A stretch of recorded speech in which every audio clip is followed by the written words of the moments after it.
आज गिरिराज और दुर्गा के घर में बहुत चहल पहल है। घर को अच्छी तरह से सजाया गया है। किचन में से अच्छे अच्छे खाने की खुशबू आ रही है। ऐसा इसलिए क्योंकि उनकी बेटी आभा और दामाद जी अहान शादी के बाद पहली बार घर पर आ रहे हैं। हिमांशी, बहू जल्दी से सारा काम कर लो। आभा और दामाद जी आने ही वाले हैं। कुशल बेटा, तुम सारा सामान तो ले आए हो ना? और काजू कतली लाए हो या भूल गए? दामाद जी को बहुत पसंद है। हिमांशी और कुशल एक दूसरे से बहुत प्यार करते हैं और अपने माता पिता की सारी बातें मानते हैं। लेकिन जब से कुशल की बहन आभा की शादी हुई है, मानो उसके माता पिता के लिए उनका दामाद ही सब कुछ है। आभा और अहान घर पर आते हैं।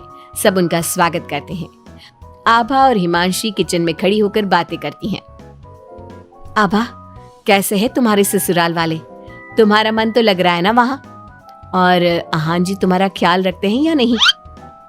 पता नहीं भाभी, कभी तो लगता है कि ठीक है, कभी तो लगता है कहाँ फंस गई। जैसे भैया आपकी मदद करते हैं, आपका ख्याल रखते हैं, अहान ऐसे बिल्कुल भी नहीं है। अरे इतना मत सोचो तुम। शुरू में थोड़ी दिक्कत आती है, लेकिन बाद में सब ठीक हो जाएगा।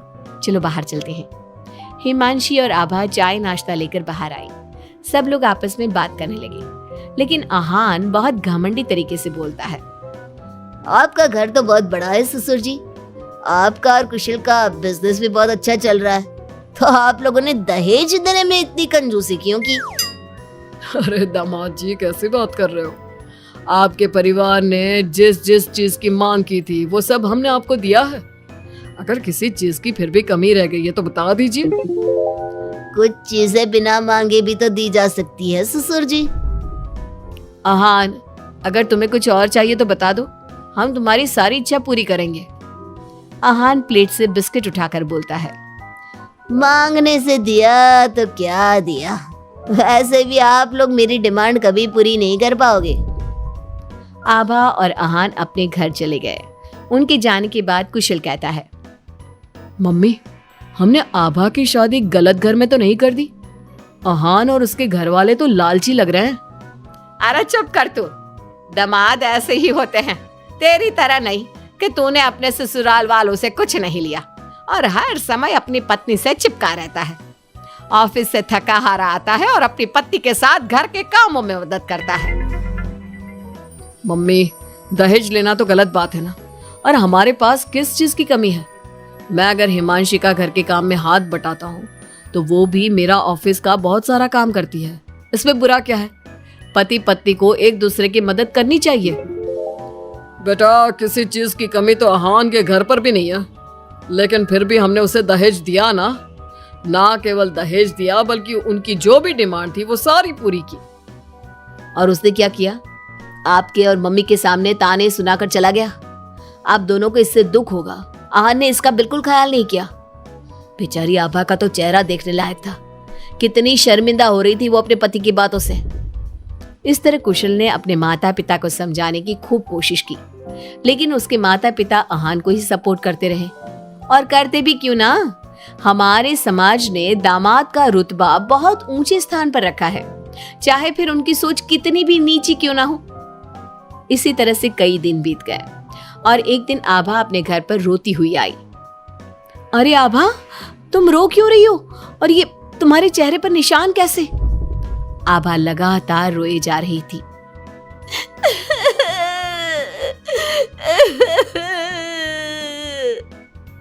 अरे बता मेरी बच्ची, क्या हुआ है तुझे? मत रो इस तरह, मेरा तो दिल बैठा जा रहा है। क्या हुआ है बेटा? हिमांशी और दुर्गा के बार बार पूछने पर आभा ने बताया।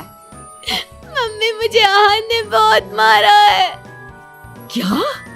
दामाद जी ने तुझ पर हाथ उठाया? लेकिन क्यों? वो रोज शराब पी कर आते हैं और मुझे मारते हैं, लेकिन आज तो उन्होंने हद ही कर दी। क्या अहान जी शराब पीते? ये बात तो उनके घर वालों ने बताई नहीं थी। अरे कौन अपने बच्चों की कमियां बताता है? आने दे तेरे पापा को, वही बात करेंगे अहान और उसके घर वालों से। शाम को जब गिरिराज और कुशल घर पर आए तो उन्हें आभा का चेहरा देखकर बहुत गुस्सा आया, लेकिन वो करते भी क्या? आखिर अहान घर का दामाद है। पर आभा के चेहरे पर चोट के निशान देखकर कुशल से चुप नहीं रहा गया। कुशल ने फोन करके आहान से बात की। आहान, तुम्हारी हिम्मत कैसे हुई मेरी बहन पर हाथ उठाने की? तुम्हारी बहन घर में किसी की बात नहीं सुनती, जो उसके मन में आता है वही करती है। अब तुम ही बताओ मैं कैसे चुप बैठ सकता हूँ? अगर वो किसी की बात नहीं सुनेगी तो तुम उस पर हाथ उठाओगे? मैं तुम्हारी तरह नहीं कि अपनी पत्नी के पीछे पीछे घूमता रहूं। अगर तुम्हारी बहन जरा भी टेढ़ी चली ना तो मैं उसे इसी तरह से मारूंगा। ये बोलकर आहान ने फोन काट दिया। ये सुनकर कुशल को बहुत गुस्सा आया। कुशल ने कहा, अब आभा अपने ससुराल नहीं जाएगी। आपने उसकी शादी गलत इंसान से कर दी। वो आदमी आभा के लायक ही नहीं है। अरे पागल हो गया है क्या? अपनी शादीशुदा बहन को घर पर बिठाएगा? लोग क्या कहेंगे? मम्मी, आपको अपनी बेटी की चिंता है या लोगों की? आहान हमारा दामाद है और घर में छोटे मोटे झगड़े तो होते ही रहते हैं। हमें इन बातों पर ध्यान नहीं देना चाहिए। हम आहान के माता पिता से बात करेंगे। आभा को आहान बिल्कुल पसंद नहीं था, लेकिन उसके माता पिता समाज के डर से उसे बार बार आहान के घर पर भेज देते थे। इस बार भी आभा को अपने ससुराल जाना पड़ा। एक दिन हिमांशी की तबीयत खराब हो गई तो उसने घर का काम नहीं किया।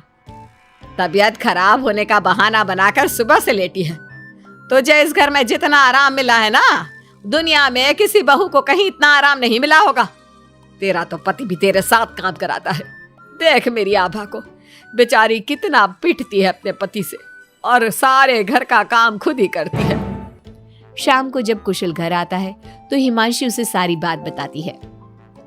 तुम मम्मी की बात का बुरा मत माना करो। मम्मी चाहती है कि मैं उनके निकम्मे दामाद की तरह बन जाऊं, जो अपनी पत्नी की बिल्कुल भी इज्जत नहीं करता। लेकिन मैं ऐसा नहीं बन सकता। कुशल ने हिमांशी का बहुत ख्याल रखा और वो जल्दी ही ठीक हो गई। वहीं आहान आभा के साथ बहुत बुरा बर्ताव करता था। आभा के माता पिता ना तो आभा की बात सुनते और ना ही कुशल की। एक दिन आहान किसी काम के सिलसिले में शहर से बाहर गया हुआ था। वो जिस होटल में रुका था वहां उसे आहान दिखा। अरे ये तो आहान लग रहा है, मगर इसके साथ ये लड़की कौन है? कुशल ने वहां कुछ लोगों से पूछताछ की तो उन्होंने बताया, ये तो अक्सर इस होटल में अलग अलग लड़कियों के साथ आते हैं। लेकिन आप ये सब क्यों पूछ रहे हो? कुशल बिना कुछ बोले वहां से चला जाता है और घर आकर सभी को ये बात बताता है। लेकिन उसके माता पिता को तो इस बात से भी कोई फर्क नहीं पड़ा। अरे बेटा, इस बात को यहीं खत्म कर दो। हम आहान से क्या कह सकते हैं? आखिर वो हमारे घर का दामाद है। बेटा देख, ये बात ना आभा को मत बताना, नहीं तो उसे बहुत बुरा लगेगा। आप दोनों किस मिट्टी के बने हैं? दामाद दामाद कहकर आपने उसे सर पर चढ़ा दिया। मैं आपकी बहू के साथ अच्छा बर्ताव करता हूं तो आप मुझे झोरू का गुलाम कहते हैं। और आहान आपकी बेटी को जानवर की तरह पीटता है, अब तब भी उससे बात करने की हिम्मत नहीं करते। आप लोग बेटे और दामाद में इतना फर्क क्यों करते हो? बेटा, दामाद को तो सर का ताज समझा जाता है। हमेशा से ऐसा ही चलता आया है। अरे हमारे समाज ने ऐसे ही नियम बनाए हैं। चाहे वो आपकी बेटी के साथ कैसा भी बर्ताव करे, उसे जानवरों की तरह मारे पीटे। मम्मी, ये पुराने जमाने की बातें हैं। आजकल कोई पढ़ी लिखी लड़की इतना नहीं पीट रही जितनी हमारी आभा पीट रही है, वो भी सिर्फ आप दोनों की वजह से। मैं आज ही उसके ससुराल जाकर उसे सारी बात बता दूंगा और आखिरी फैसला उसका होगा। कुशल और हिमांशी आभा के पास जाकर उसे आहान की सारी सच्चाई बता देते हैं। आभा अपने भाई के साथ आ जाती है। घर आकर वो अपने पति को तलाक के पेपर भेजती है।